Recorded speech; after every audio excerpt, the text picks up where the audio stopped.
What is up, everybody? Welcome to the second part of my PlayStation 5 edition of my Video Game Collection 2024 live streams. The last live stream I'm going to be doing in these Video Game Collection live streams. That's a lot of times I said live streams in the same sentence. Anyway, yeah, this is the last console that I collect for, the newest one. Therefore, once I'm done talking about these games, there are no more games to talk about. Unless it's a pickup live stream. And I'm out of breath because I just ran across the damn apartment. Let me know how the sound is also if anybody is listening. The other day I was told that my microphone was sounding kind of buzzy. So if you are watching, please let me know if it sounds okay. Anyway, so once today's stream is over, like I said, these video game streams are done. And we're going to move on to something else. Sounds fine? Thank you, PS4 Collector. I appreciate it. We're going to move on to my movie collection, which is going to probably take up the rest of this year because it's a big one. Anyway, so talked about my history with the PS5 in the last stream. We're just going to get straight into the rest of the games. I left two of them out because I just got them yesterday. In fact, haven't even taken a picture of them for my end of the month or end of the week pickup photos that I post on social media, and have not talked about it in a pickup stream yet. So I thought I'd just leave them out so I don't spoil them before the end of the month or the picture I'm going to take on Sunday. But why do I do these streams? I have to bring this up every time. I usually forget, but I remember today. 4 reasons why I do these streams. 1, they're fun. 2, good content for the channel, keeps it alive. 3, get to talk about excellent things with excellent people. And 4, it's good to have a visual record of everything in your collection just in case something bad happens. Anyway, let's get into it. So last game I talked about my hat is crooked. Last game I talked about in last week's stream was JoJo's Bizarre Adventure, a one-on-one fighting game based on the anime. And we're going to pick up in the J's with Judgment, which is a spin-off of the Yakuza series by Sega.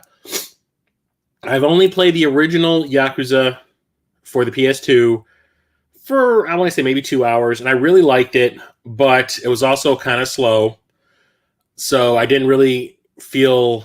I felt like it was one of those games, I'll get back to you kind of thing. I never did. But hasn't stopped me from getting the rest of the games in this damn series. I own every game except the newest one, the newest Like a Dragon. That's the only one I don't own right now. But I own all the games in this damn series up until that point. Yeah, but like I said, this is a spin-off that's a beat-em-up and also kind of like a mystery, from what I understand. I hear good things.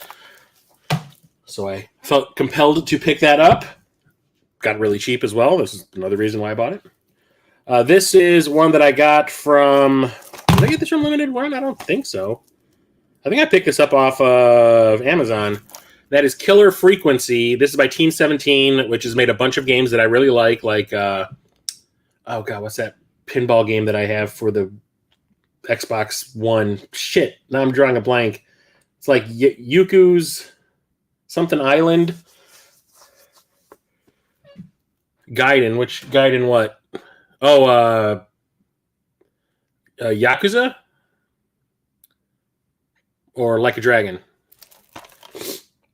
But the reason I picked this one up is it's like a horror game. So the phone lines are open and callers are dying to get through. The year is 1987, and as the clock strikes midnight in a small town, Gallows Creek, USA, a big city radio DJ, Forrest Nash, is live on air, will turn out to be the graveyard shift of a lifetime. In this horror comedy, players must solve puzzles to save callers from a mysterious killer. Can you save the inhabitants of Gallows Creek? What's up, TJ? It sounded really interesting. I know a friend of mine that I've known for like years. She was in a Repo the Genetic Opera Shadowcast that I got involved in as well. Really talked about this one. I think she just says like, that was one of the coolest games I've played recently kind of thing, and got me interested in it. Didn't realize it was on physical. I thought it was a digital thing, and then it just showed up on Amazon one day, and I was like, oh, that! She said that was really cool. I'll pick that up. And yeah, of course I haven't played it yet, because why not? What's up, TJ? How's it going? Yeah. So, oh, you're talking about like a Dragon Gaiden? I'm not sure about that one. Is that a spin-off thing or what? I'll have to look into that. Had to get this one from PlayAsia, though. Talking about PlayAsia PS4 collector. And that is the Klonoa Fantasy Reverie series. This is Klonoa 1 and 2, I guess remastered. The two classic action titles from the Klonoa series have been combined and remastered to make them more fun to play than ever. These are platformers who play as this cat character with these floppy ass ears, who basically has to like grab items and like throw them down in order to launch themselves in the air to jump, kind of thing. And I remember watching a couple of my friends play it when they rented this back in the day, and I thought it was kind of cool. It didn't really make me want to buy it or anything, but I was interested, kept it in mind. I own a lot of the games in the series except the original on the PS1 because it's so damn expensive, but I have the one on the PS4, the PS2. I have one of them for the Game Boy Advance, and now I have this. So do I really need to buy Klonoa 1 on the PlayStation 1 after having this? Probably not. So why the hell not have this? I tried getting it locally, or, a US version of it, and I could not find it. I don't even know if this was released in the US, so I ended up getting it off of PlayAsia. And it comes with a code for some costumes as well. Early purchase bonus. I got this well after the fact, so there's no early purchase bonus. That's a mistake. That's a story between Yakuza 6 and 8. So you mean it's part 7? What's up, Retro Coop? Had to pick this one up, but I held off on it because it would have been the third time I bought this damn game. I was not interested in paying full price for it when it came out, so I waited. Eventually got it discounted. I think it was on Black Friday. And that is The Last of Us Part 1. I bought the original PlayStation 3 version. Then I bought the remastered version on the PlayStation 4, which is where I actually beat it. I want to say more than halfway through the PS3 version, got kind of stuck in this level where you're in like knee-high water, and there's like this giant spore monster that came after me. I could not beat him to save my life. I think I already had low health or whatever. So I saved it at a really bad spot, and I was kind of stuck. I tried for like 2 days to beat that guy, and I was just like, the hell with this. So I ended up just buying the remaster, starting over, and played through it there. Also, the Left Behind DLC. Absolutely fantastic game. I love all of the characters. Ellie, Joel, I love everybody in it. It's a fantastic story. The Left Behind DLC is awesome as well, and I love how they recreated it for the TV show. It is amazing. So, like I said, I've already owned this twice. Why pay full price for it the third time? But I eventually did pick it up. Which leads to... It wasn't Polynesian. So what's part 7?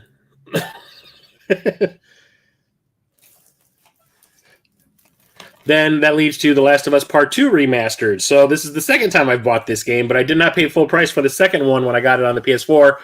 I didn't get this right off the bat, or the second one right off the bat on the PS4. I waited like a month or two and had gotten discounted slightly. I think it was on GameStop's website, and plus I had a gift card that I got for my birthday that I spent on it, so I think I only paid $10 out of pocket. But I was not prepared for this game. I talked about it in the PS4 stream, that I was not prepared for how this game was going to affect me when I played it. I don't know why it gets hate. I don't know if it's people that just don't like strong women in video games or whatever, but this game does something really shocking at the beginning. If you have not played it, I will not spoil it.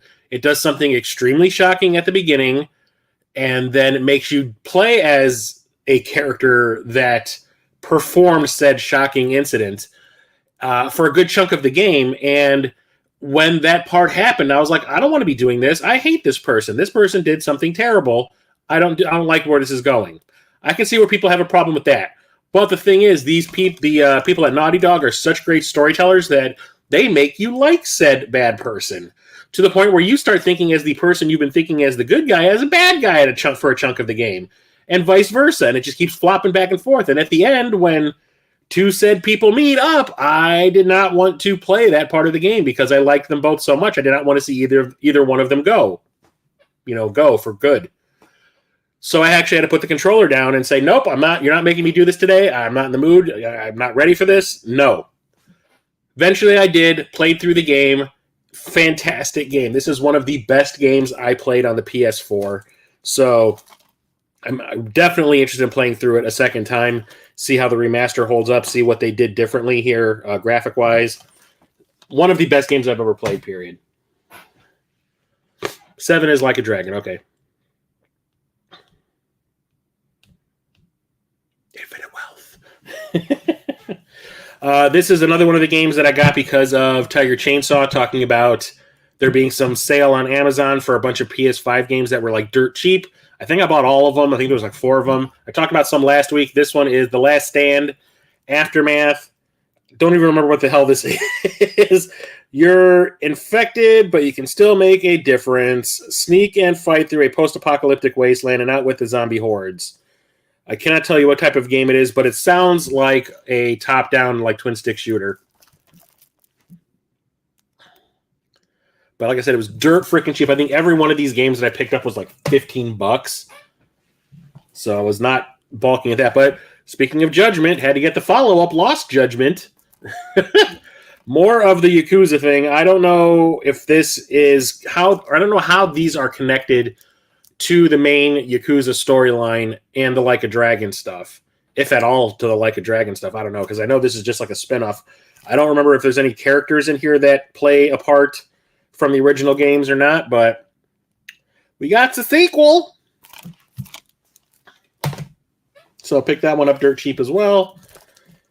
This one I got from Limited Run. This was one of the games I think that was holding up one of my orders for like a year. And that is Martha is Dead. And this is a special edition that includes a reversible inlay, a poster, stickers, and digital tarot cards. But this is also one of those games that since it took almost a year or more than a year to get to me, I totally forgot what it was. And I think I talked about it in the pickup stream where I talked about this game.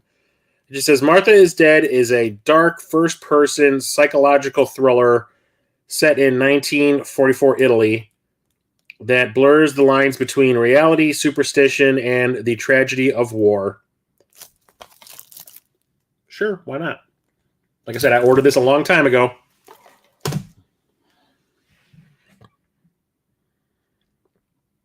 There's cameos for some people in the Yakuza games. It takes place in some of the same areas in the same time as Like a Dragon. Okay.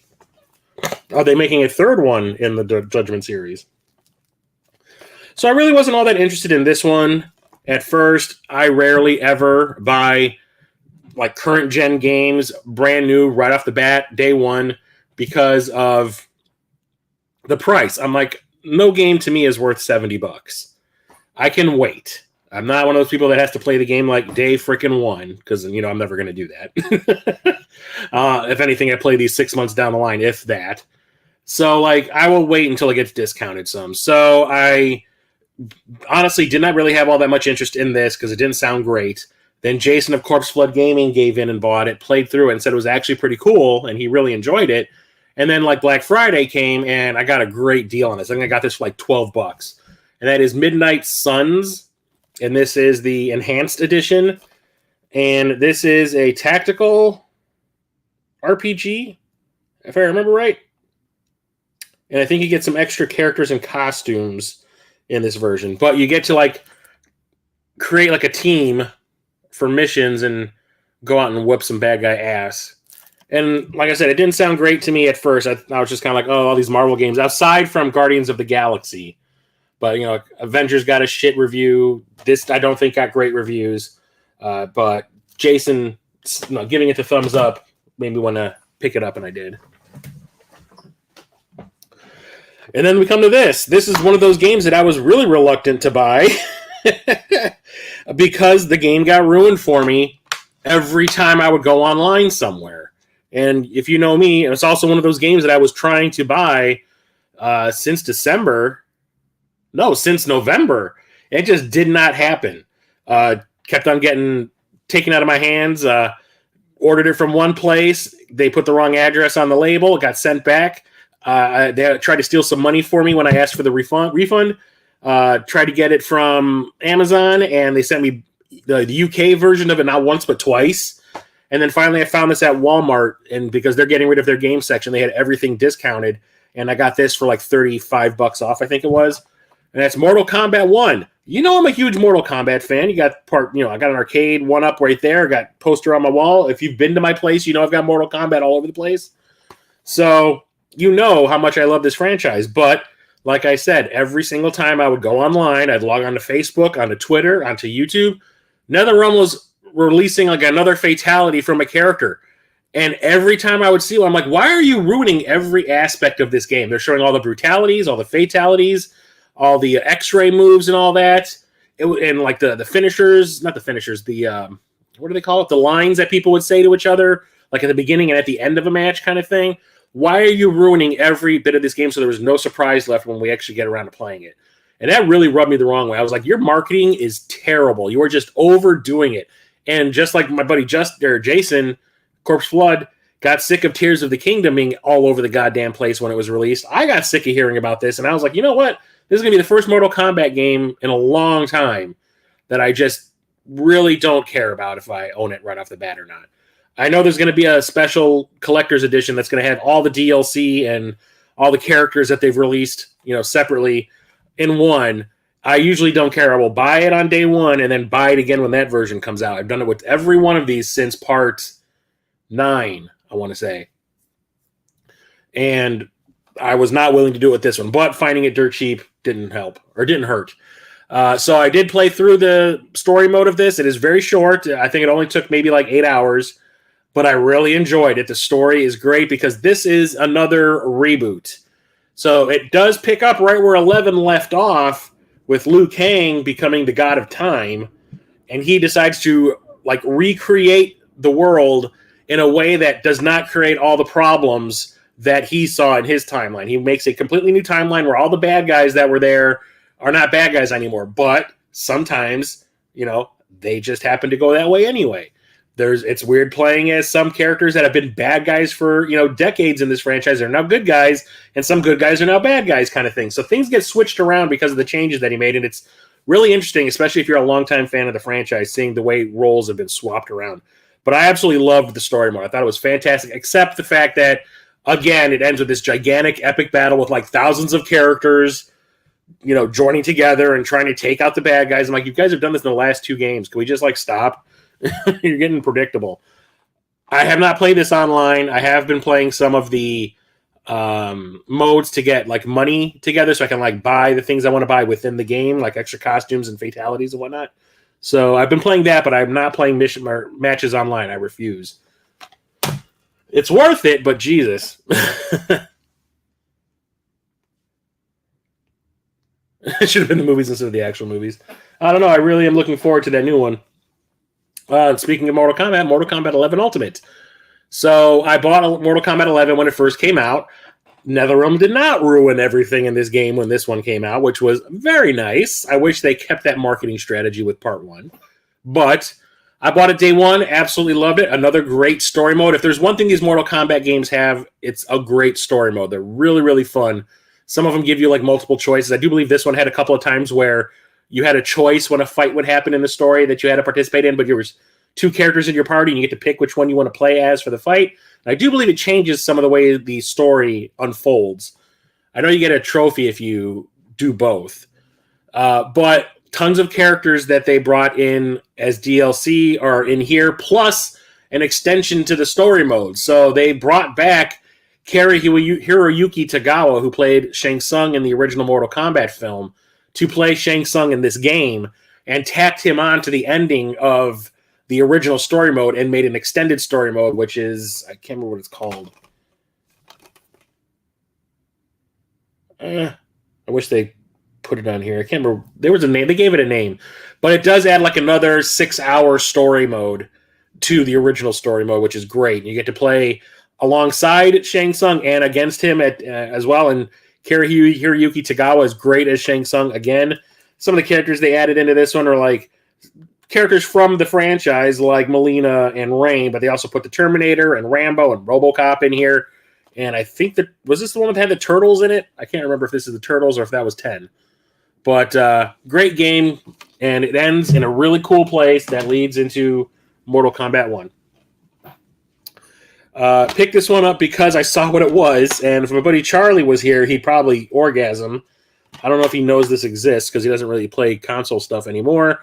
But I picked up Necromunda Hired Gun. Necromunda is, I think it's a spin-off of Space Hulk, or it's like a game. It's a tabletop miniatures game, like Warhammer, Space Hulk, that kind of thing. Necromunda is the one that I know Charlie plays a lot with his friends. I think I played it once, and I was just kind of like, yeah, it's all right. But this is a first-person shooter in the Necromunda universe, and that just sounded really, really fun to me. Because, I know some of the lore of the game because I played it that one time. Not enough to, like, probably pick up anything going on in here as, like, parts of, like, history in the franchise or whatever. But enough to get by. And I just love me a first-person shooter, so I decided to pick this one up. And I think I found this when I was out with Captain Algebra and Rocket Sauce. The last time I went game hunting with them. I do believe, in Wisconsin. Playing the original on your friend's Genesis. Yeah. I had me and my buddy Charlie that I was just talking about. The both of us bought the Genesis and the Super Nintendo version of Mortal Kombat because we loved it so much. And I would play the Super Nintendo one because it had the better music, the better sound effects, the better graphics. And then if I wanted the actual, like, fatalities, the real fatalities and the blood, I would play the Genesis one. But I think I played the Super Nintendo one more because it looked and felt more like the arcade compared to the Genesis one. Even though it didn't have the full fatalities and the blood and all that. But they fixed that with part 2. Oh, yeah.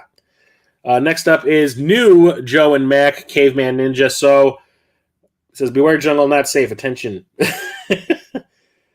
I do believe this is a brand new game in the franchise. I don't think this is a remake of the arcade game, but I could be wrong. I have not played it yet. It is open, but that was because I wanted to see what came inside. It comes with a keychain of the Joe and Mac characters and a postcard. It actually has some stuff on the back. I think it's a Japanese arcade artwork. And some stickers, which I'm never going to use. I think I opened this on stream when I bought it to show everybody what was in there. But I really love the Joe and Mac game that came out on the Super Nintendo. It was one of my favorite games off the bat. It was one of the first games I bought for the console, and I absolutely loved it. Never heard of Caveman Ninja, the arcade game, ever. Never saw one or anything. So when I played Joe and Mac on my Super Nintendo, I thought it was a game. It was like just a brand new game for the console, like something that was cooked up exclusively for the Super Nintendo. No clue that it was based on an arcade game at all until like years down the line, because I never saw any of the Caveman Ninja games. And then we got a sequel and all that, which I hear is actually pretty good. I never actually played that one, but I loved the first Joe and Mac so much that I picked this up. Side-scrolling platformer, beat 'em up kind of thing. Got this for Black Friday. That is the Nioh 1 and 2 collection in one from Tecmo, and I do believe this is like a Musou-style beat-em-up or something, if I'm not mistaken. In this expansive collection, journey through Sengoku-era Japan to face nightmarish foes and legendary warriors in blisteringly fast, hardcore combat. Match the way of the samurai in Nioh, then unleash your inner darkness in Nioh 2, and each expertly remastered and enhanced for the PS5. There's no cover or no artwork of the games or shots of the games, so can't really see what it looks like. But I think it's like a Musou-style beat-em-up, I think. And then I got this special edition of this on Black Friday. And that is No More Heroes 3. I think there's still one that I need to get on the Switch, I do believe. But I have the first two on the Wii, and I think I still need to get... No, I have the one on the PS3 as well, which is like Nintendo, the PlayStation Move enhanced one. But these are just 3D beat-em-ups where you play as Travis Touchdown with his freaking fluorescent light bulb lightsaber beating the shit out of everybody and like dropping coins all over the place like blood. I really enjoyed the first two, so I really wanted to pick this one up. I haven't heard it. I don't remember hearing anything about this one, though. I don't even know if it's any good, because I don't recall seeing any reviews. But I like the first two, so I wanted to pick this one up, and getting it for a discounted price on Black Friday did not hurt. And it came in this big-ass limited edition box, Day 1 edition, sorry. And this, I think, is awesome. It comes with the soundtrack And the artwork is just like Akira. It's a poster for Akira. And it also has this art book, which is kind of rad. And most of all, a license plate. Oh, man. So I definitely had to pick that up. Eh. Close, damn you. There we go. So I'll play through that eventually. I might play through the first two again, just to remind myself of the gameplay before I do so. Pick this one up. This is newer. This is from the last pickup stream that I did at the end of February, and that is Octopath Traveler 2. I have the first one on the Wii, or not the Wii, the Switch, and have not played it because everyone tells me how long it is, but I got this for dirt cheap, so I wasn't going to pass it up. So this is an RPG where you play as 8 different characters, and eventually all of their storylines merge into one where they all come together. So, it's a Souls-like. Okay, more like Sekiro. Okay. Yeah, I can never remember. I owned the first Nioh on the PS4, but I never actually played it. Duh. So I couldn't tell you what it was. But yeah, 8 characters, stories come together and all that. Get to do it all over again in this one. Mrs. Q-Dog from the Cartridge Club, I think, has still been playing it since release. She started playing it at release, and she's still playing it currently. And I know that the Back in the Day Gamer, it's one of his favorite RPGs.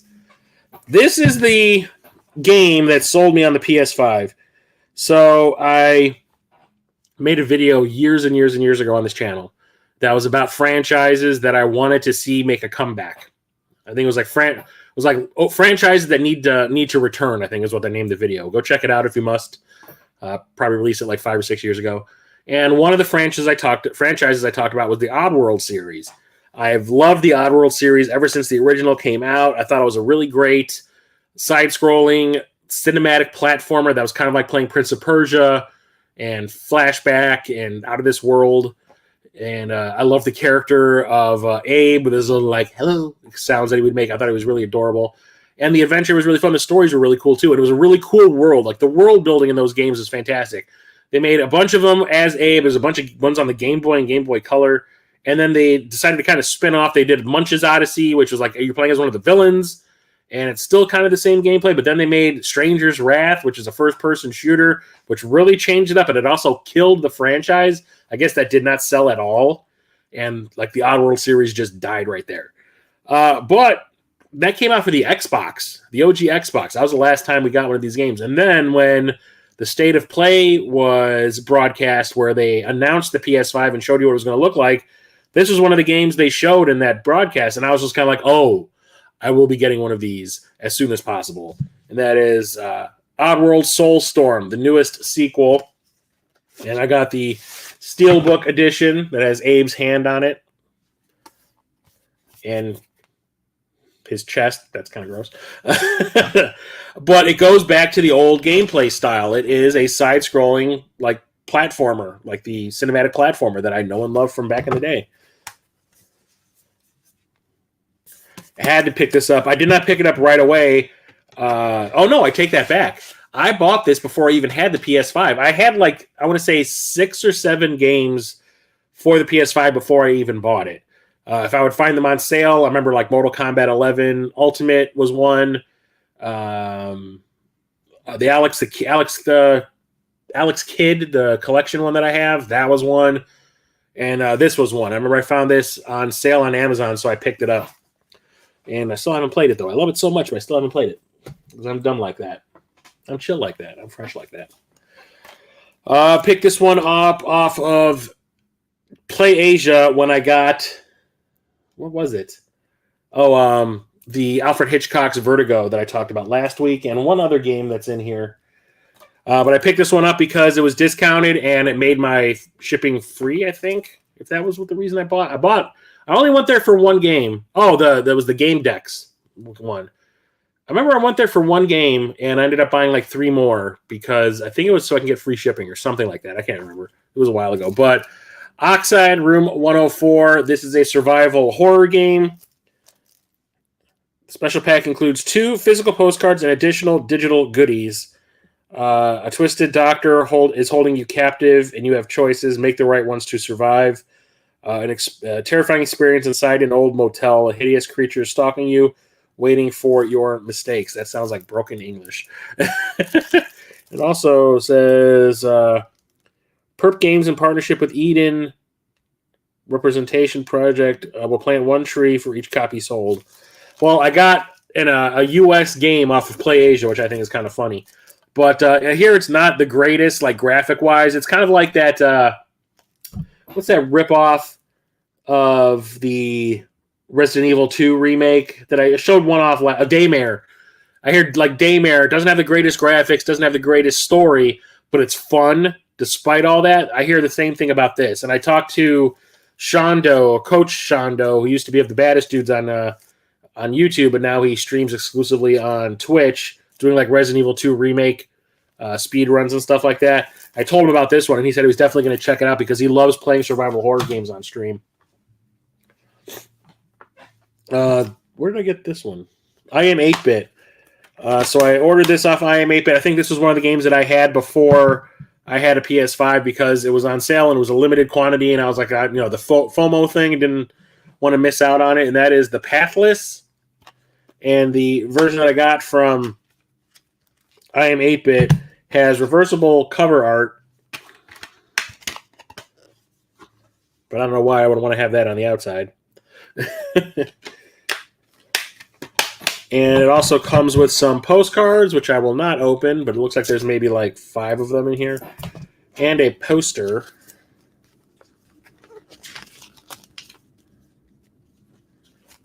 Damn it. Trying not to rip it. Yeah.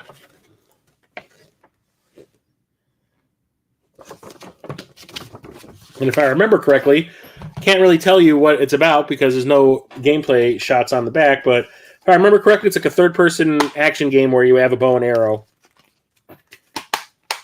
But, like I said, I have not played it. I bought this. This is the second time I think I've bought this game because they keep on releasing new versions of it, and I waited for the first one to come out and ended up getting that discounted on Black Friday like years ago. And then they released the complete edition, which is Persona 5 Royal, which is like the core game plus a bunch of extra stuff that they added on later. Challenge the World. I have like a love and hate thing with the Persona games. Like, I like what they do for the genre. I think they do some cool things, but I've never really been a fan of like the character designs and the way they kind of talk to each other because everything comes off sounding really like silly. It's either really silly, like junior high conversations, or it's really pretentious. I've played a little bit of the first one, and I played a little bit of the third one, and I'm like, I like what it does gameplay-wise, but when it comes to the people talking, a lot of the times I'm just kind of like, ugh. But I'm willing to give them a shot because they're obviously popular for a reason. They're on part 5. You know, there's so many damn spin-offs in the Shin Megami Tensei series, so why not? Had to get this. I talked about this, I think, last month. I got this from Limited Run. And that is the remaster. Plumbers Don't Wear Ties. This is the definitive edition. This was a game that was released on the 3DO originally. It was exclusive to the 3DO, and it was a full-motion video game, kinda. And instead of full-motion video, it's honestly just a bunch of pictures. And, like, you get choices. Like, there's a lot of...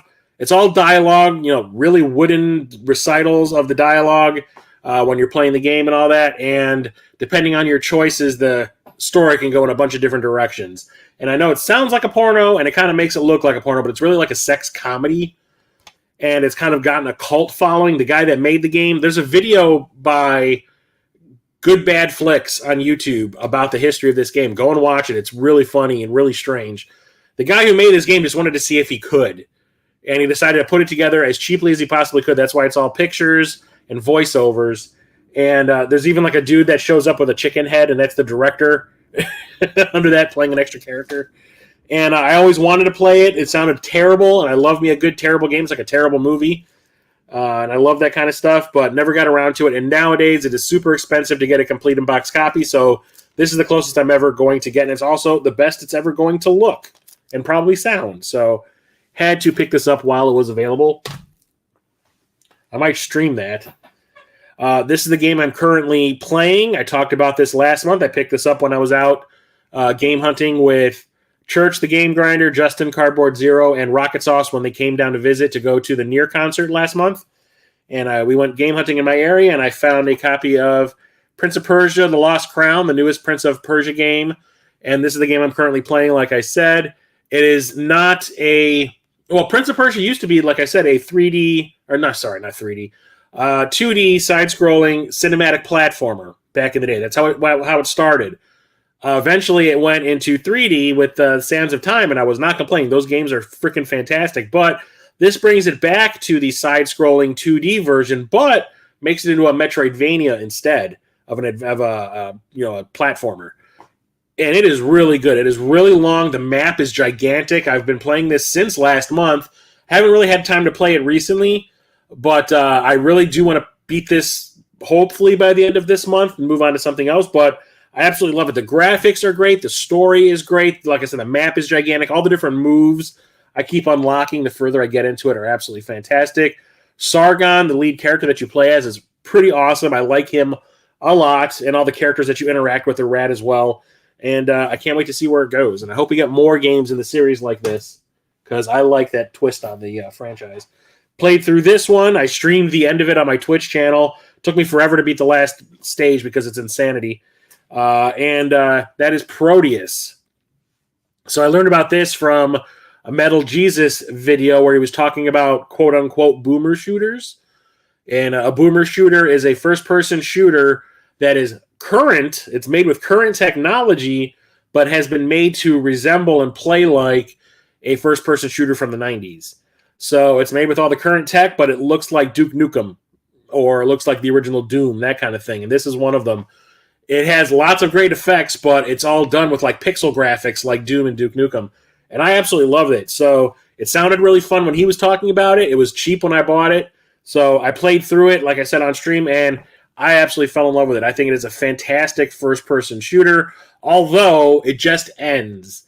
You get to the last stage, and you don't even get an ending. You just kind of get like a thanks for playing kind of thing, because it sounds like there was supposed to be more added as DLC to finish off the game, but that has never come out. So, whatever. But doesn't turn me off from recommending this game. I absolutely loved it. I think if you love a first-person shooter, you definitely should play it. It does ramp up in difficulty significantly, but the weapons are fantastic. I love the way the graphic style is, made. I absolutely love it. Like I said, I keep repeating myself because I'm tired.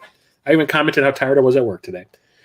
Still need to play this one, and that is The Quarry. It is made by Supermassive Games, people that did Until Dawn and all of those, Man of Medan, the Dark Pictures franchise of adventure games.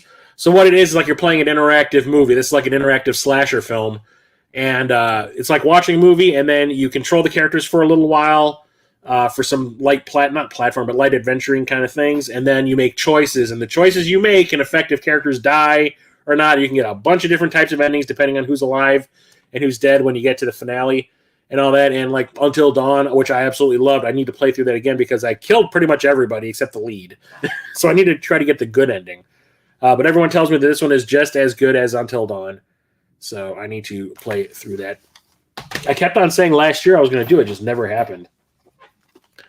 Had to get this one because I absolutely love this franchise.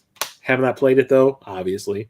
That is R-Type Final 3 Evolved. I know the Q-Dogs had no clue that this came out because when I posted my picture of it, Mr. Q-Dog or Mighty Q-Dog was like, where the hell did that come from? I was like, Amazon?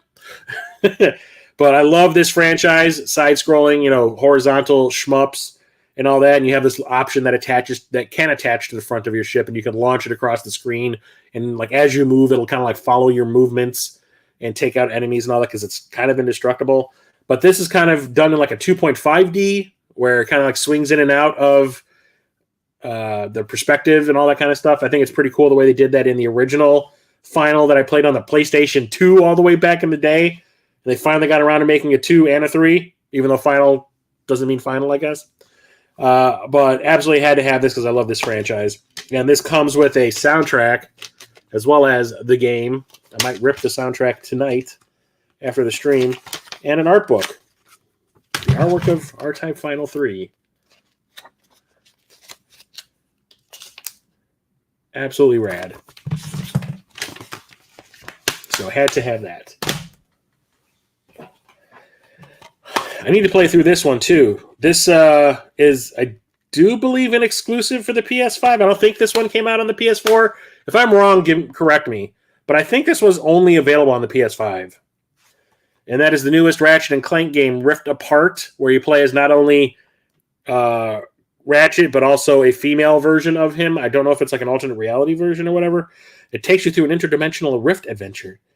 But I've played through a lot of the Ratchet and Clank games. I played through the last one that was released on the PS4, the reboot of the franchise that was kind of made in conjunction with the the animated movie that they released in theaters and all that. And that was a fantastic Ratchet and Clank game. I loved it. I liked the movie too, but I haven't gotten around to playing this one just yet. But it looks absolutely fantastic.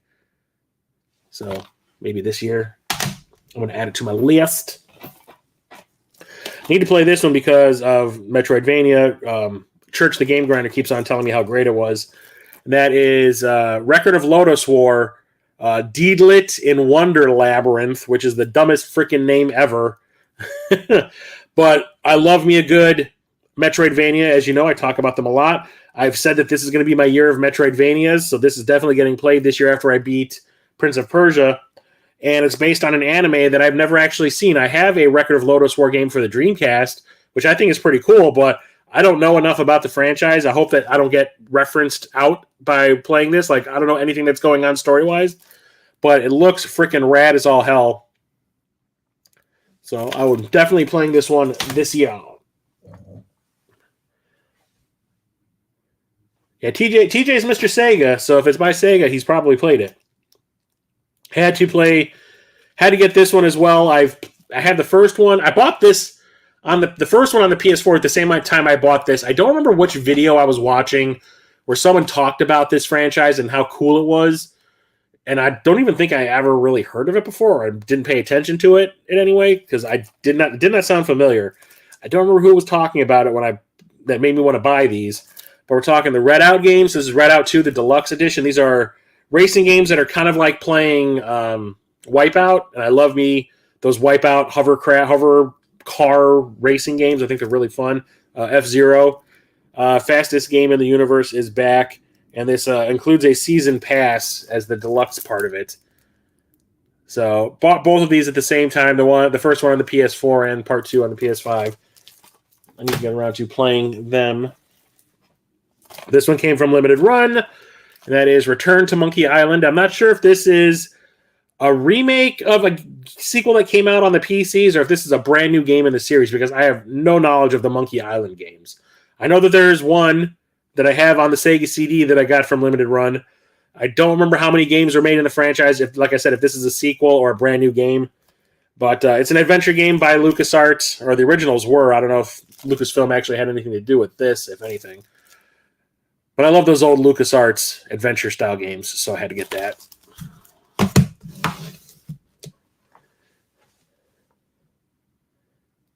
Got the full Lodoss War series. You'll miss references in the story in the game. It takes place a decade after the series. Okay. Yeah, Church is a huge fan of the franchise, of the anime. He's watched it, and he's tried to tell me about it. I'm like, the only experience I have with it is playing the one on the Dreamcast, so that's about it. I don't know if I've ever actually seen the anime like in person anywhere for sale or anything like that, even back in the day. This one I have played. It is really hard, but it's one of those games that I keep going back to regardless. So I always say, like, there's games where I get stuck, and I'm like, I'll come back to you, and I never do. This is one that I got stuck. I said I'll come back to you, and I actually have multiple times. I think this is going to be one of those games that I play over the entire lifespan of the PS5 before the next iteration comes out, still trying to beat it, and that is Returnal. I do believe this is a launch game for the PS5. It is an exclusive, I do believe. I don't think this came out anywhere else. But it is a roguelike, third-person, run-and-gun kind of thing. Exploration. It's also kind of like playing a Souls game a little bit. So you play as this astronaut who crashes on this mysterious planet, and every time she dies, the day restarts. It's got a little bit of like the Groundhog Day thing going on where The game restarts, but she retains all of her knowledge of what's happened in that last run that you did before she died. And sometimes some of your weapons will carry over too, or the money that you've collected, it will carry over. And you're trying to get off this planet. And the thing is, like, things from your past keep showing up as you're playing through the game. So the first section, all of a sudden, is like your old house that you used to live in is there. And you can walk around in it. And then people will start chasing you through it and all that kind of stuff. But it's a super fun game. I've gotten to the second area in the game. As you progress in the game, things that you have unlocked or killed that are like bosses and stuff stay dead or stay unlocked until you beat the next section, that kind of thing. It is super fun. It's got like all the enemies have like bullet hell, like firing patterns and stuff that you have to memorize. And it's so much fun. I love it. The graphics are great. I love everything about it, but it is just really freaking hard, like any other Souls game. And like I said, I keep on going back to it. I'm like, I haven't played Returnal in a while. I'm going to see if I can get any further. And I usually do.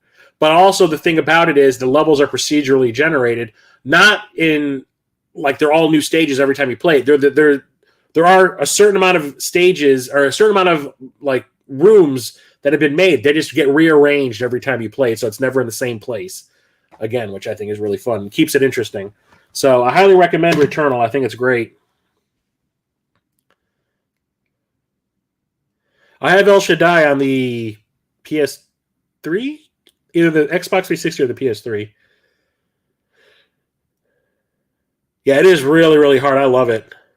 I've never actually played it with a friend, though. I've never played it co-op. That ought to be fun. That might help. But like the second area, the desert, the big red desert, like I get inside the buildings and I get pretty close to the boss, and then like I just get freaking annihilated out of nowhere.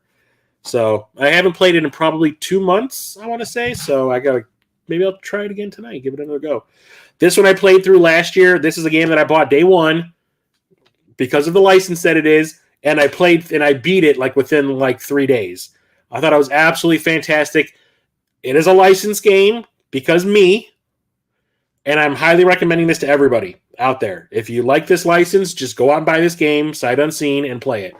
And that is RoboCop Rogue City. This game is absolutely fantastic if you're a RoboCop fan. Is the gameplay a little jank? Sure. Are the missions a little repetitive? Sure. Is the way the missions are laid out kind of dumb? Sure. But it is super fun to play, and the story is interesting. Especially, like I said, if you're a fan of the franchise, because this takes place between RoboCop 2 and 3. So we have Peter Weller comes back to play RoboCop again. He voices him, got his likeness for the mouth and everything. And you have a bunch of different characters that you interact with at different times in the game. And depending on and you have multiple selections for your answers for these people.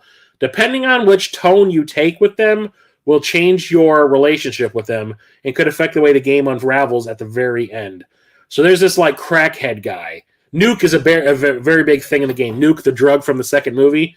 And there's like this Nuke head character that is like an informant. And if you talk to him in a certain way, he'll help you, but he won't give you anything in return. Like he won't give you... He'll like stop wanting to talk with you, I guess is the way I put it.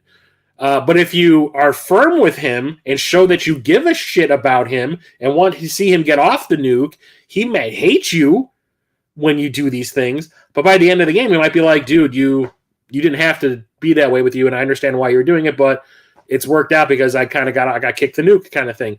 So it's really cool the way it plays out. It's cheesy as all hell. It goes in a really funky direction in the end. But it's super fun. I absolutely loved every moment I was playing this game.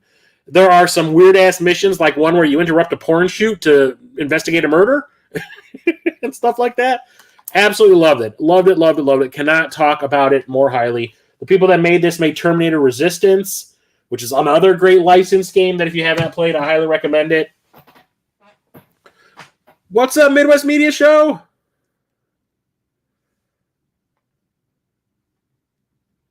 Which game are you talking about on Xbox, Dan?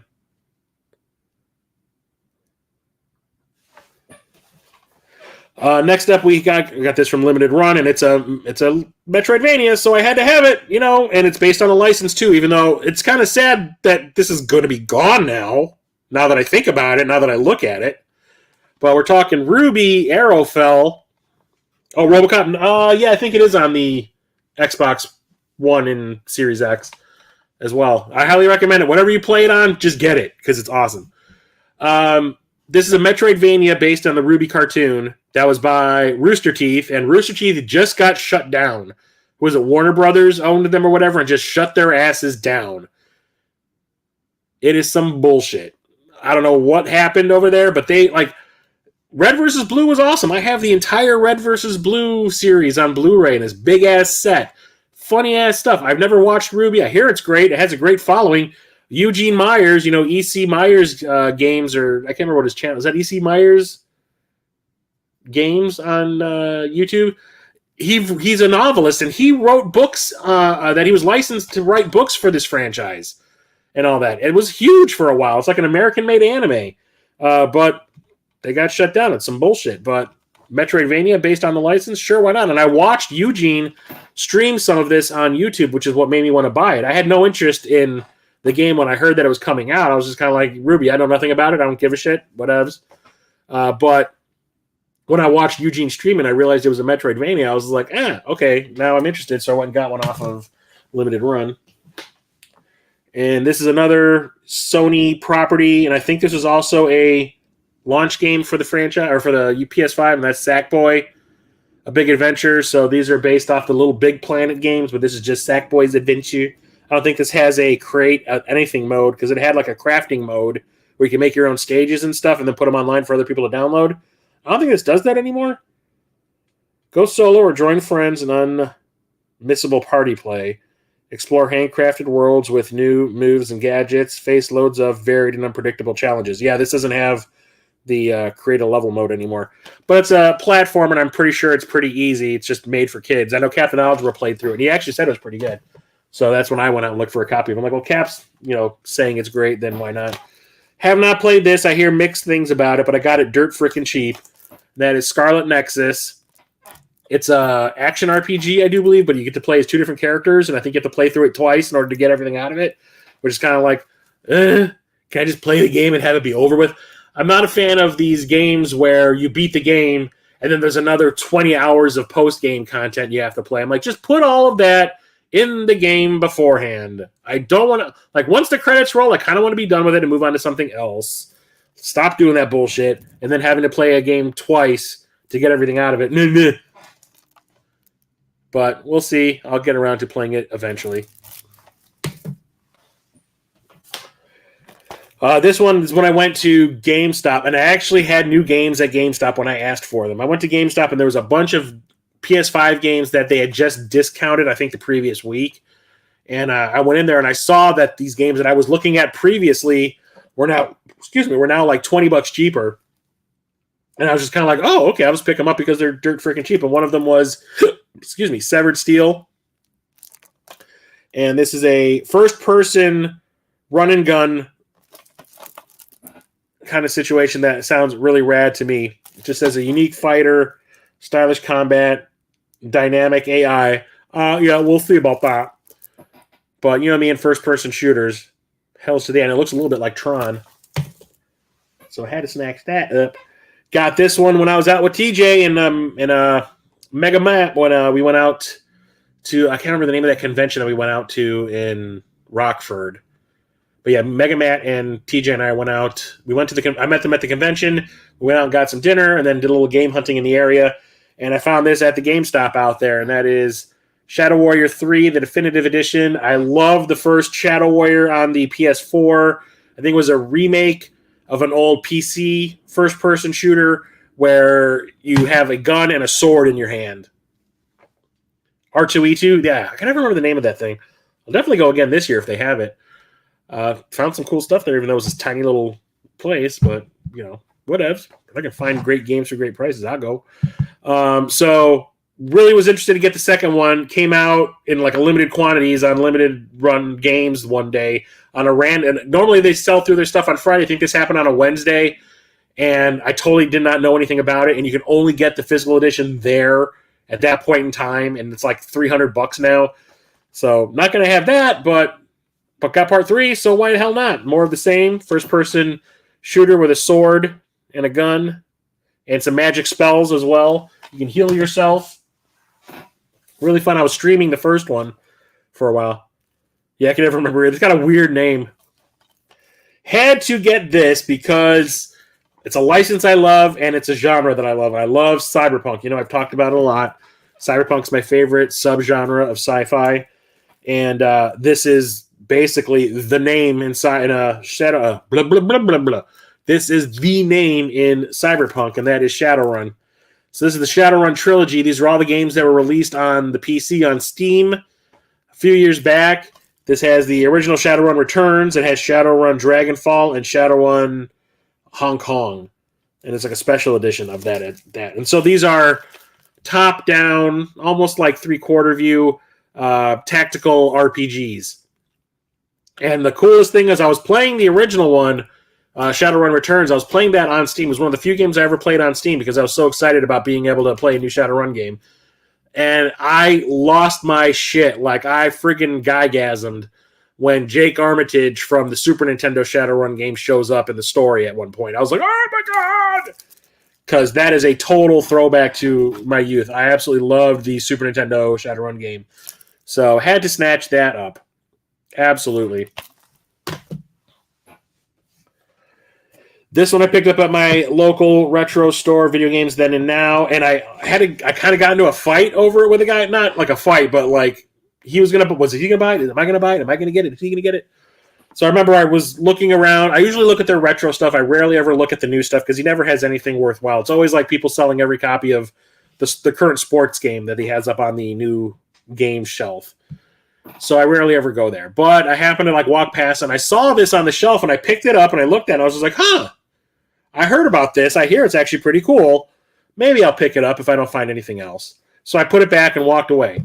Looked around the rest of the store, didn't really find anything that interested me. So I'm like, okay, I guess I'll get that game over there. So I go over there to pick it up, and there's another guy in the store that is holding it in his hand, and he like actually like put it in his little stack of things that he had, and stood there for a minute like thinking about it. And I'm standing like at the end of the row, just like waiting for him, going like, okay, dude, like make the choice, because this is gonna depend on. I mean, like, I want to go.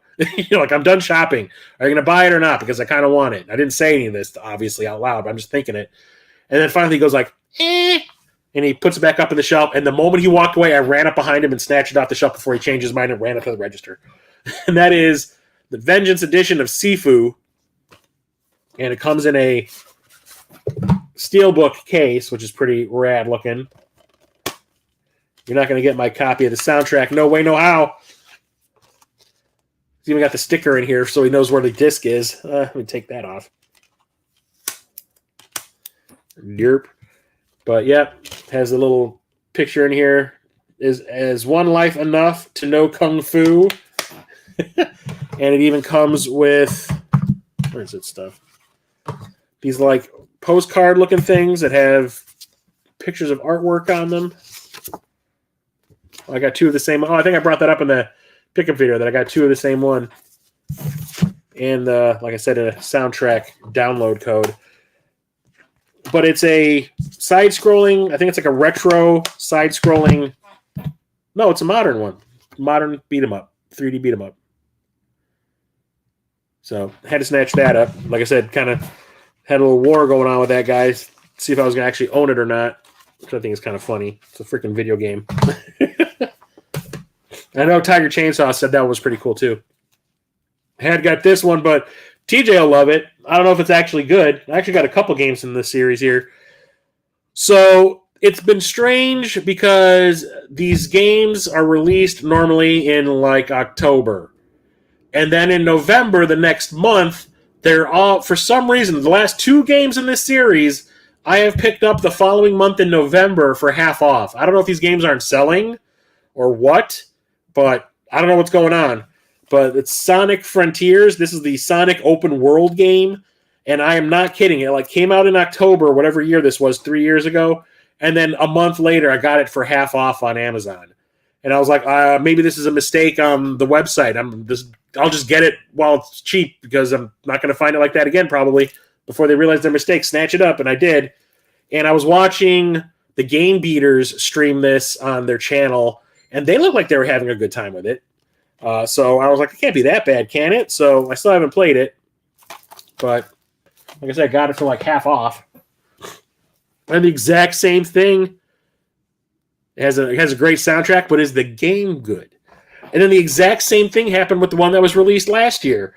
It was released like in October, and then the following month, it was already half off. And I said the exact same thing I said with Frontiers. I was like, well, maybe it was a mistake on the Amazon website. I'll just buy it while it's cheap before they realize their mistake. So that was Sonic Superstars, which is a side-scrolling throwback style game with like modern graphics. And I don't know if this one is any good either. I don't remember the reviews. But like I said, for half off, I'm not going to pass it up. They patched some of the issues for the harder stuff. Superstars is not good. Okay. But like I said, half off, I'm not going to pass it up. This was a launch game for the PS5, and it was also one of the first games I played on my PS5 and played through to completion. I made it a point, like, the games that I owned before I actually owned the PS5, I was going to try to play through all of them. It didn't actually happen, but I was like playing through a lot of the games that I had bought previous to owning the console. One of them was Spider-Man Miles Morales. This originally was supposed to be a DLC pack for the Spider-Man game that came out on the PS4 like the year before, but it turned out to be so big or bigger than a DLC pack should be or would be that they decided to sell it as a standalone game for like 30 or 40 bucks. And I got this, I think, for like 20 bucks off when I bought it.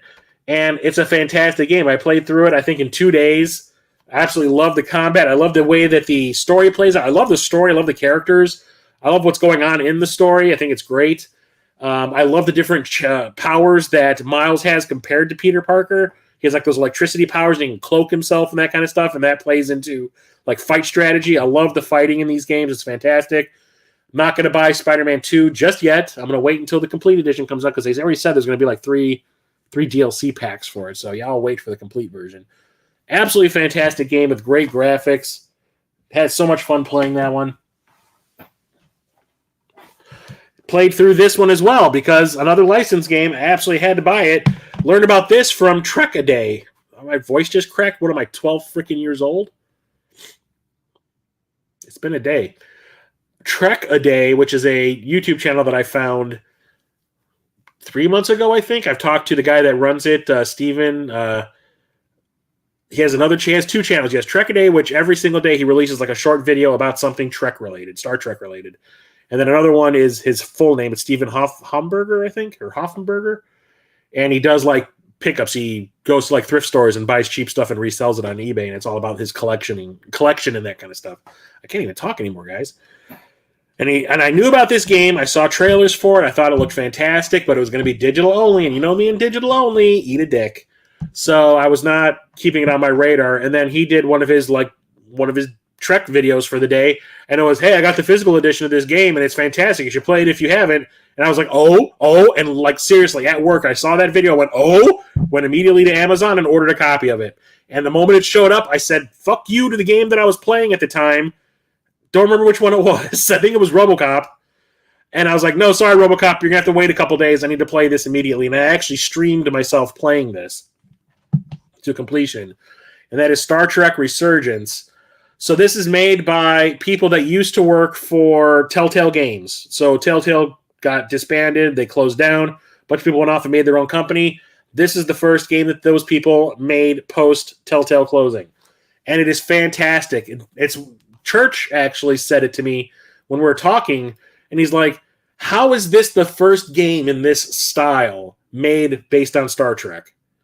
It's like made for this style of game, like the Telltale style, where it's like you're watching a movie and you get all these choices when it comes to dialogue options, which will affect the way the people in the game think of you, all the characters that you interact with all the time, and with some slight gameplay. This one actually has a lot more gameplay, like we're actually doing things in the game, other than just talking to each other, than most of the other Telltale games I've played.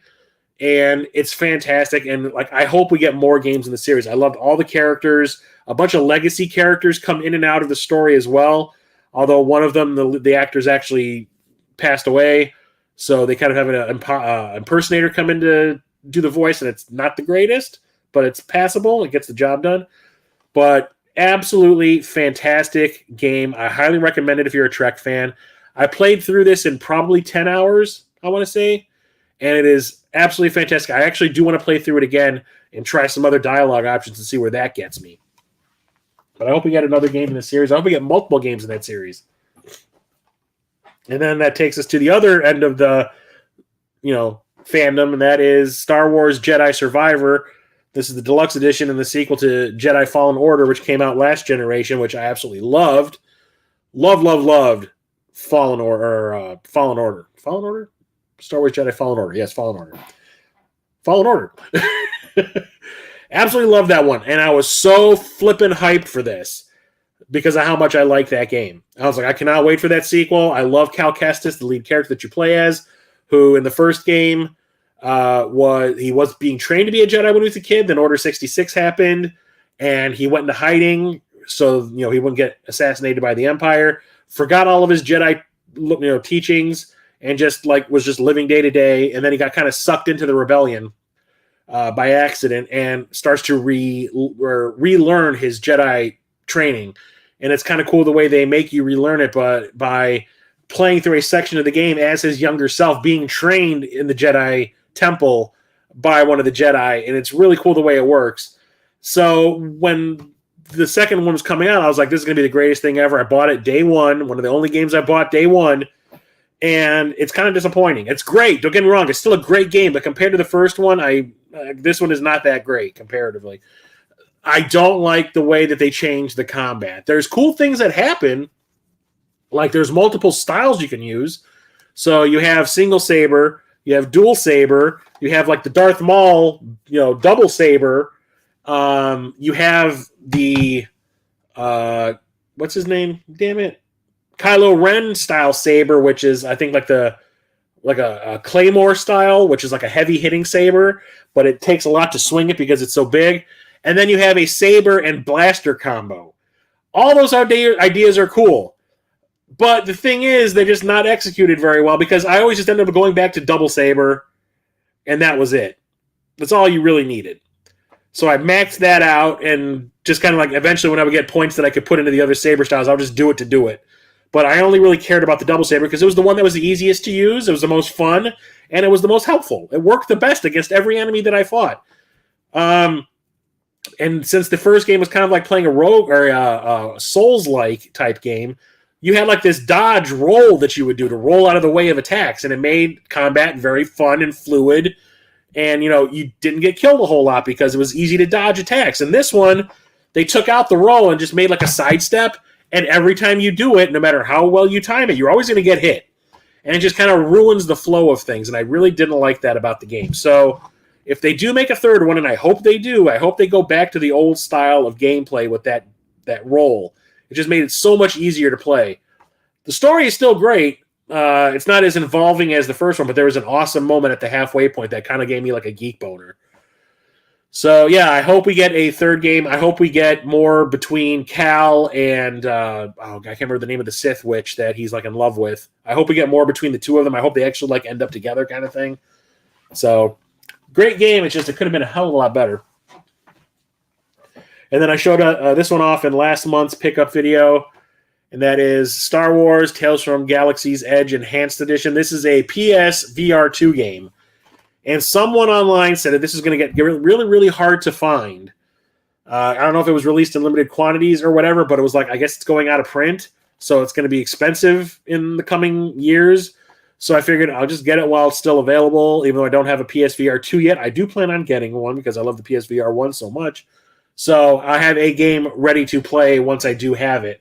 And it sounds really cool. It's like a bunch of mini games, I guess. I just hope it's not like playing Star Wars Connect, where all those mini games are terrible and cheesy and stupid. So we'll see how this goes. And I do believe this is tied into the theme parks at Disneyland or Disney World or whatever. Pick this one up on Black Friday, and that is Stranger of Paradise Final Fantasy Origin. I do believe this is like a 3D modern-day remake of the original game. the original Final Fantasy or something like that. I really wasn't planning on picking this one up. I thought it looked kind of cool, but I didn't really hear a whole lot about it. For a Final Fantasy game, that was kind of strange to me. So when I found it discounted, I was like, I'll just buy it because why the hell not? It's Final Fantasy. I pretty much have all of them anyway, so might as well get it. Like I said, I do think this is like... Or is this the one that's like a Musou game? I think this is the one that's kind of like playing Dynasty Warriors. Played through this one the day I got it in the mail, or I popped it in the day I got it in the mail and played through it. I think this game only took like 6 or 7 hours to beat, but it was a real fun 6 or 7 hours. And that is Stray. Get this from I Am 8-Bit. And this was also one of the games that they showed in that original State of Play when they announced the PlayStation 5. They also showed this game. And I was like, hey, you're playing as a cat? I am there. I love cats. So to be able to play as one and an adorable one at that, I thought was really cool. I love the picture of the cat that's on the disc, like he's like cleaning himself. And it comes with a patch, which is like you can pick up patches in the game because the cat ends up getting like a vest that has a little robot character attached to the back that helps him out. And like as you do certain tasks, you'll get like patches to show that you completed it. So it's kind of cool that they give you one. And it also comes with like some postcards and like some kitty litter QR codes to get like a sale on kitty litter. But it's really cool. And the world that it takes place in is really interesting. It's like there's no humans anymore. It's like everybody is a robot. It's really interesting. And I really liked it. It's really fun. The cat is animated fantastically, does all the things a cat would do. Absolutely fantastic game. I highly recommend it. Played through this one last year, I think. Yeah, I think this was last year. That's Street Fighter 6. So I really haven't been big on the recent Street Fighter games. Street Fighter 4 I played quite a bit back in the day on the Xbox 360 and the PS. I think it was the PS5 or PS3 that I had it for. Then that bullshit that happened with Street Fighter 5 kind of turned me off on that franchise at the beginning because online only, nope. Eventually they fixed that and made versions that had offline modes. But outside of that, I really didn't care until this came out, and then I watched a review of the game by Johnny Millennium. I wasn't really following the release of this one. I didn't really care after Part 5. So Johnny Millennium, Happy Console Gamer, was reviewing it, and he's like, dude, it's got a story mode, and the story mode is epic.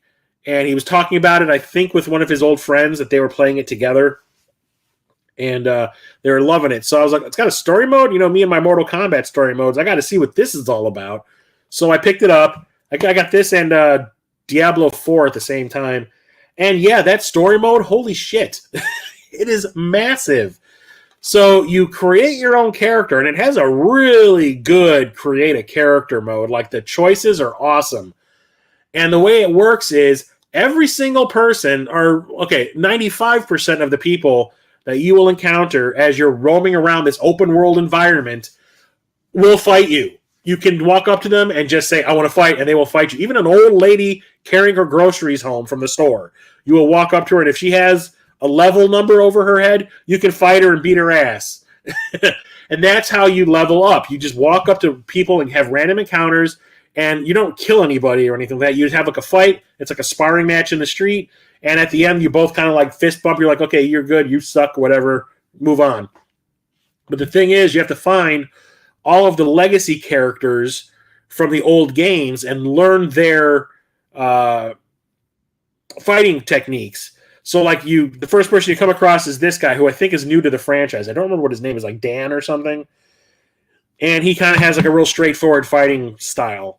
And then you meet Chun-Li in the Chinatown area, and she will train you in her stuff. And the more you use these characters' moves when you're doing these fights, the more you level up, the more of their moves that you know of will be unlocked. Like with Chun-Li, at the start, you get her little helicopter kick thing, but you'll eventually get her little fireball thing the more you use it, and her multiple foot kick thing.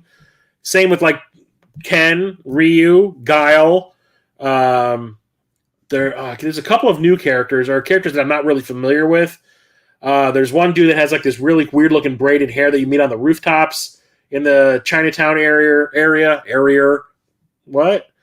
And I love that. You have to find all the characters, go overseas, you have to find travel passes, go overseas to fight. Like, you go to Jamaica and you fight DJ, and you start learning his moves. His moves are great. You go to England, you learn from Cammy. You just go all over the freaking country. When you go to India to meet Dawson, that is one of the largest areas in the game. It is absolutely nuts. I highly recommend it. If I've not even played the damn single player or the multiplayer stuff online, like the fighting. I just did the single player story mode, and I was like, I'm good with that. So much fun. And I swear, like the single player story modes from the Mortal Kombat games, I want to say the longest one I ever played was maybe 12 hours. It took me like 60 hours to beat that story mode. It is massive. So that's a game in itself. I highly recommend getting that if you're into that kind of thing. I don't even remember why I bought this.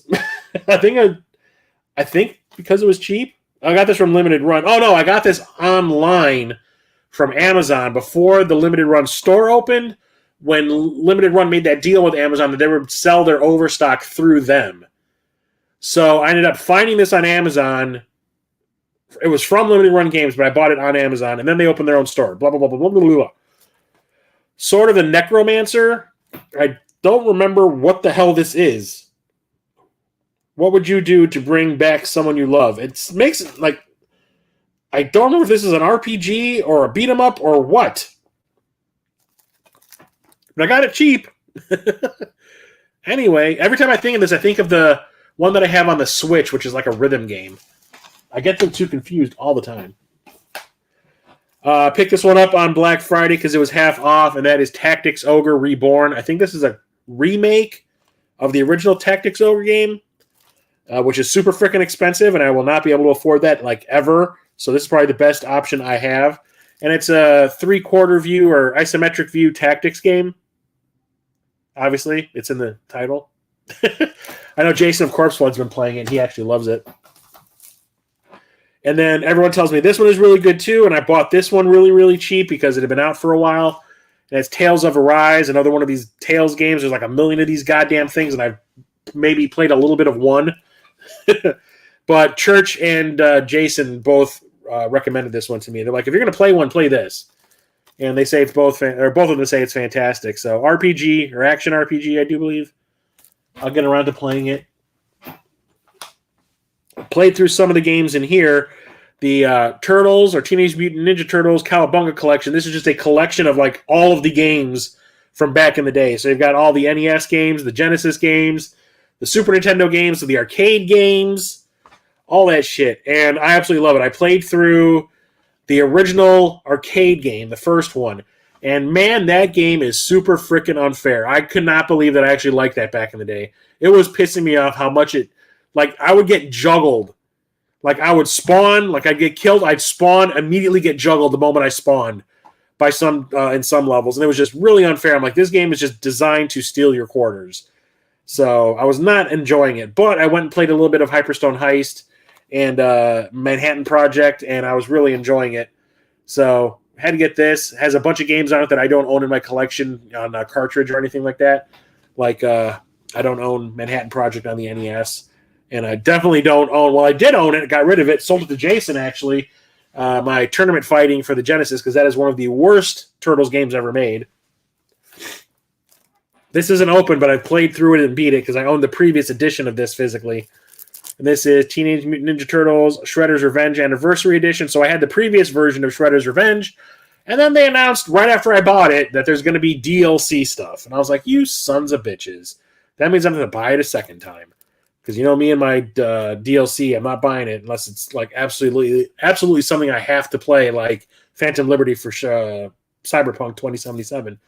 So this is like a side-scrolling beat 'em up. It's like the third beat 'em up. So you got like the original Turtles arcade game, then you've got Turtles in Time arcade game, and it's like this is the follow-up.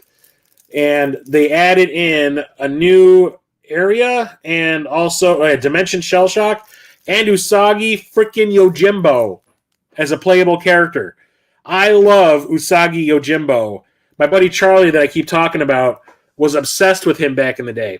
Even when we were in high school, he was obsessed with him. He had an Usagi Yojimbo game for his Commodore 64 that had a fantastic soundtrack. And he had an action figure, and I think he had a couple of comic books, and I loved it. I thought it was really cool, like a rabbit samurai. I thought it was really, really fun. And never really heard from Usagi Yojimbo again. The character just kind of like disappeared. I never heard anything again until he randomly shows up here. So I was super excited that he was going to be a playable character. So I was really willing to buy the game for a second time just so I could have him. But I played through it. It's a fantastic beat 'em up. I absolutely love it. It definitely does the arcade game proud. I think it's better than the freaking arcade game. I have not played the Turtles in Time arcade game on the Cowabunga collection yet, so I can't comment. So I was just talking about RoboCop being made by Teon, awesome company. The game they made first is Terminator Resistance. This is the enhanced edition that I got through limited run, and I'm kind of pissed off because when you say enhanced, what's enhanced about it other than being on the PS5? Because I had this on the Xbox One beforehand, and I was playing it there, and it's an absolutely fantastic first-person shooter that takes place in the future, dystopian world from the movies, and it makes it feel like you're actually in the Terminator films. It is so goddamn good. They play some of the music from Terminator 2, but not like the action stuff. It's like the quieter music that you hear when people are talking and stuff. They like kind of recomposed it a little bit, but it just makes you feel like you're in Terminator 2. It is so freaking cool. The characters that you talk to, you have all the conversation tree stuff again. And then like when you go into the first person mode where the game's in first person all the time, but there's like chunks where you're just talking to people, and there's chunks when you're fighting Terminators and robots and whatnot. Those scenes are super freaking fun, and like different Terminators that you see, the characters you come across, it's awesome. Absolutely love it. The story's great too. The only thing that pisses me off is, turns out there's DLC and none of it's on this disc. You have to buy it separately. I think there might be another complete edition of this out. So I bought it on the Xbox One. Then I bought this thinking, number one, it's going to be graphically enhanced because it's on a new generation of consoles, and it's also going to have all the DLC built into it. Nope. Buttheads. But it's an awesome game. Like I said, RoboCop does that franchise proud, or RoboCop Rogue City, and this game does the Terminator franchise proud. It's probably one of the best Terminator games that's been made. I picked this one up at MGC last year. Rocket Sauce told me about a table that was on the far right side of the dealer's hall where they had retro stuff up on the tables, but they had like totes underneath the table. I rarely ever look at the totes because that's where all the junk usually is. But it was like PS5 games were under the table, and Rocket Sauce was like, hey, they had discount PS5 games under that table. We should go take a look at it on Sunday, because he told me about it Saturday night. And then we went back the next day on Sunday. He's like, we need to go look at that table and see what PS5 games they have. I found a couple. I think I picked up Elden Ring, and I also picked up Tiny Tina's Wonderlands. This is the Next Level edition. This is like a spin-off of Borderlands, because Tiny Tina is a character from Borderlands. She's in the freaking movie that's coming out pretty soon. And I don't know if this is like a dreamland or something that she's in, because it all looks all fantastical and crazy. Doesn't really look like it has anything to do with Borderlands, even though it plays like a Borderlands game, from what I understand. So, had to pick this one up, especially getting the Next Level edition. Next Level edition includes the game, the Dragon Lord pack, and bonus content. So, sure, why not? Is this the one that everyone was talking about? I think everybody was talking about this for a while. It's Tormented Souls. I think Church and Jason were talking about this one. But this is a survival horror game that's actually supposed to be pretty good and pretty scary, because they were both complimenting it. So I picked it up when it got discounted, but I have not played it yet. Obviously, it's still sealed. Yeah. Getting close to the end, guys. Picked this one up. I think I talked about this last month as well. I had no idea that there was a Trine 5, a Clockwork Conspiracy available. I have a compilation of the first 4 games for the PS4, and these are dungeon crawlers, I do believe. And I didn't know that there was a 5th game in the series. So I was just putzing around on Amazon when I was on my lunch break at work and saw this, and it was not expensive. So I was just kind of like, well, I got the other 4. Might as well get the 5th one. I have a problem, guys, spending money. But it looks really fun. So I picked it up. This one I picked up last month as well, and that is Ultros Deluxe Edition. This is another Metroidvania, but this one's got a really cool art style. It's like all psychedelic Dayglow colors and that kind of stuff. Has a bunch of postcards that come with it. You can see the kind of art style I'm talking about. Everything is like this trippy day glow kind of art style, which I think is fantastic. The artwork on the front I love. That's what caught my eye. But in the end, it's a Metroidvania. It looks kind of like Guacamelee a little bit, if you ask me. And it just sounds fantastic. It supposedly has an awesome soundtrack. It comes with a digital art book and digital soundtrack codes in here. So, even came with an outer slip, like a Blu-ray movie or a 4K, which is pretty awesome. So, pick this one up. It was not expensive. It's new-ish, I think. Next up is another one that I picked up off Amazon. This one was dirt freaking cheap as well, and that is Under the Waves. Never really heard of it, but I read about what it is, and it's an underwater exploration horror game, and it sounded kind of cool. It comes with an art book as well.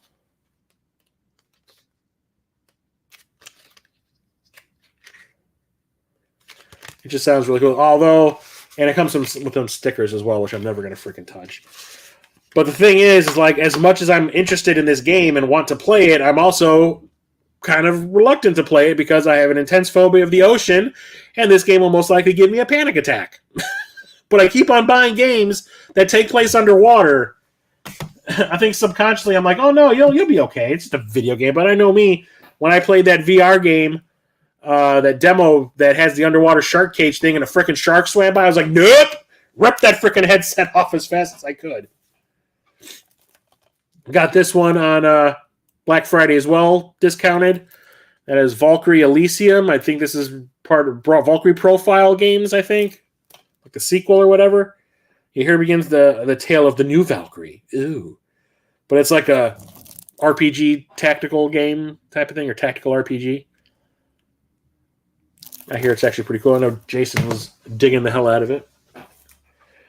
Pick these up. Well, there's two of them. There's one that's a little bit later. I've played the tabletop RPG versions of these games, so I felt obligated to pick these up.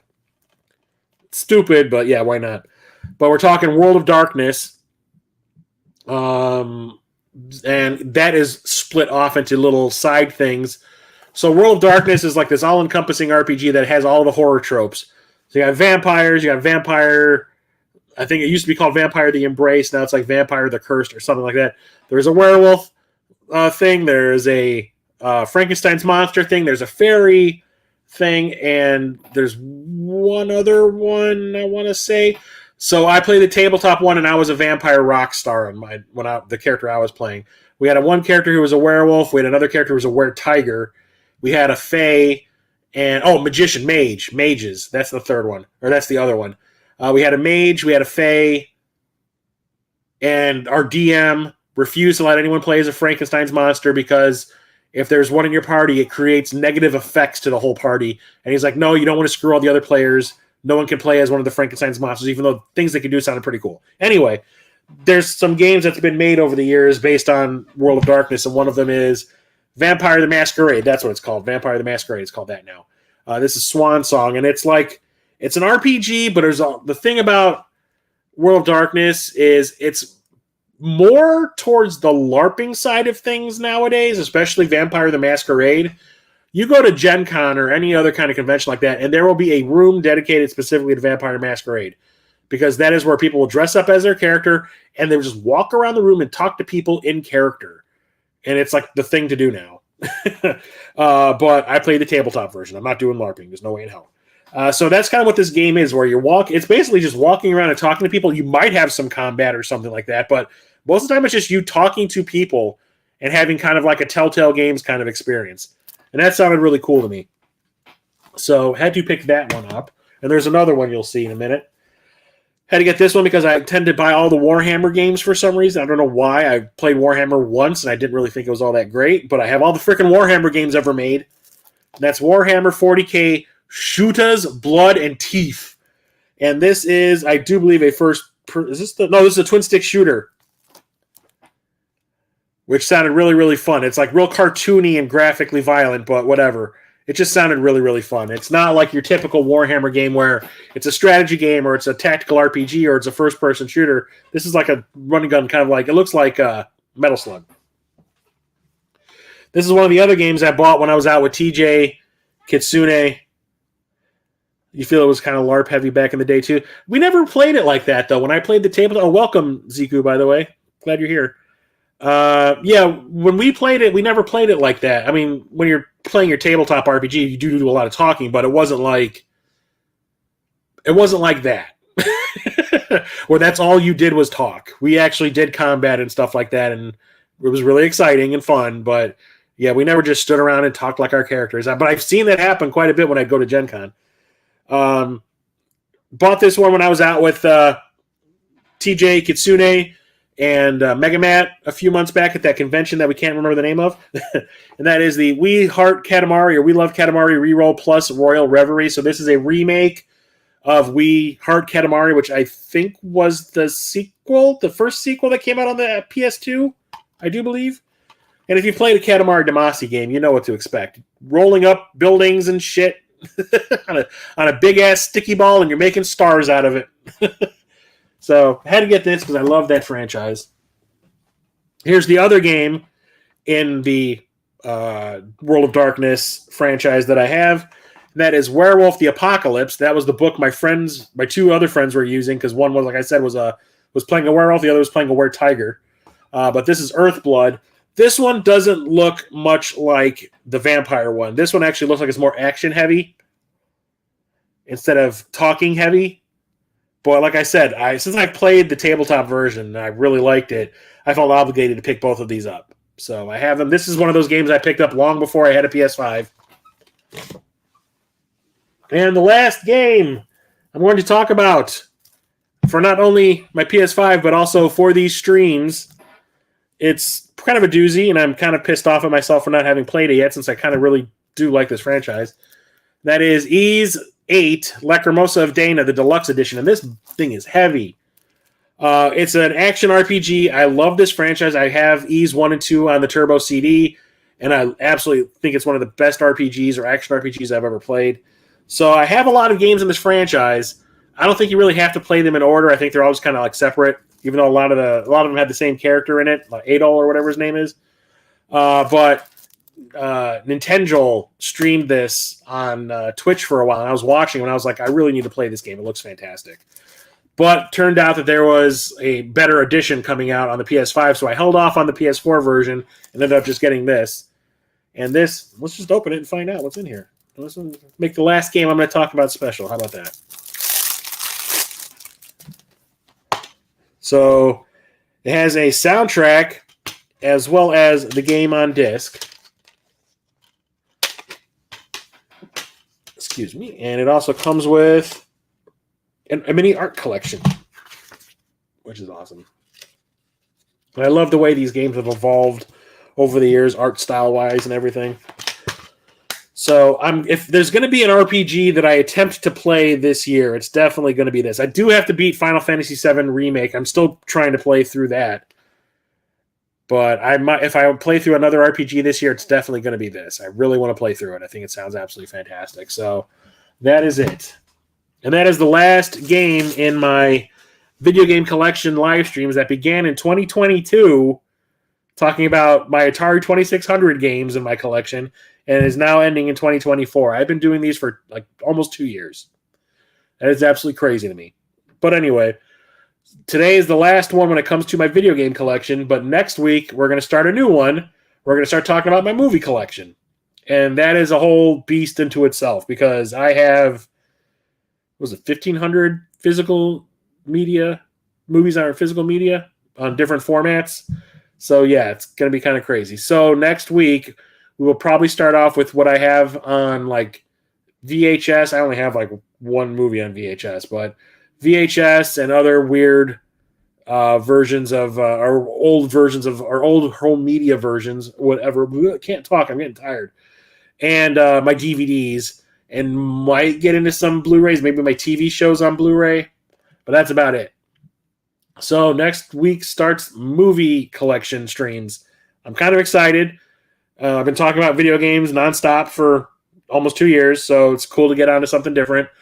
So hopefully you come back for that next week, next Thursday, 8:30 p.m. Central. I'll definitely be here.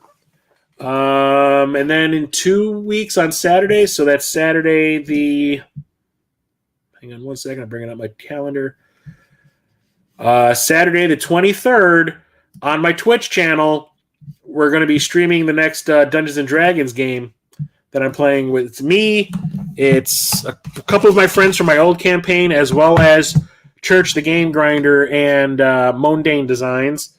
And my Twitch channel is right there in the chat. So if you're interested in seeing what we're going to be doing in the next one, we're going to Whoretown. We're going to Whoretown.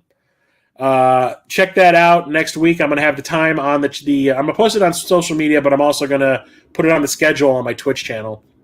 So you can see what time. We normally start around 6 p.m., I think. Yeah, I think we normally start around 6 p.m. Between 6 and 6:30, depending on when everybody gets together. But hopefully you'll come and watch that there.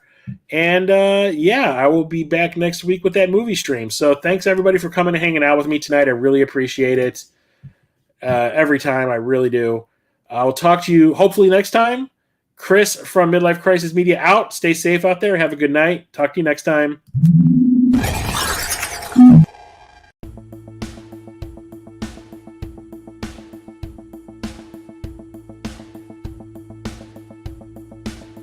The fuck?